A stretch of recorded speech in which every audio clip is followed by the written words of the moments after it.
आज देश के रक्षा मंत्री राजनाथ सिंह राजस्थान के जैसलमेर पहुंचे, जहां उन्होंने भारत पाकिस्तान सीमा से सटे लोंगेवाला बॉर्डर पर भारतीय सेना की थार शक्ति सैन्य अभ्यास को देखा। इस दौरान उन्होंने सेना के आधुनिक युद्ध क्षमताओं और रेगिस्तानी इलाकों में लड़ाई की तैयारियों का जायजा लिया। रक्षा मंत्री राजनाथ सिंह ने इस मौके पर जवानों के साहस, पराक्रम और उनके समर्पण की सराहना की। उन्होंने कहा कि भारतीय सेना हर परिस्थिति में देश की सीमाओं की रक्षा के लिए तत्पर है। रक्षा मंत्री ने सैन्य अफसरों से बातचीत कर ऑपरेशनल तैयारियों की जानकारी भी ली।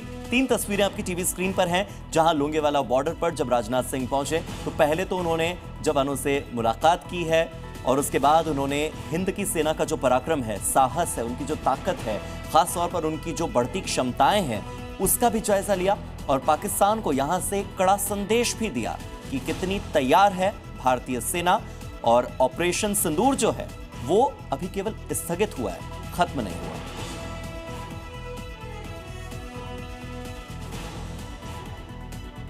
और यह है आधुनिक भारत की तस्वीर, स्वदेशी की ताकत कि किस तरह से मेड इन इंडिया प्रोडक्ट्स और वो भी टेक्नोलॉजी से लेस भारत पाकिस्तान की सीमा पर निगरानी को और ज्यादा मजबूत बनाते हैं। किस तरह से वो भारतीय सेना की और ज्यादा मदद करते हैं और इस तरह के रोबोट्स का इस्तेमाल, इस तरह की टेक्नोलॉजी का इस्तेमाल अब भारत कर रहा है अपनी सीमाओं की सुरक्षा के लिए।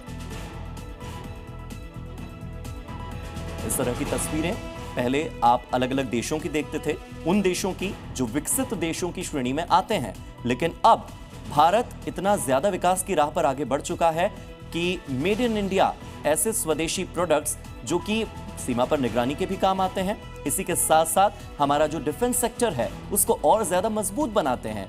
और ये और ज्यादा दोगुनी खुशी की बात होती है कि जब देश के रक्षा मंत्री राजनाथ सिंह बॉर्डर पर पहुंचते हैं तो उन्हें भी स्वदेशी की ताकत नजर आती है, कुछ इस तरह से इन तस्वीरों में।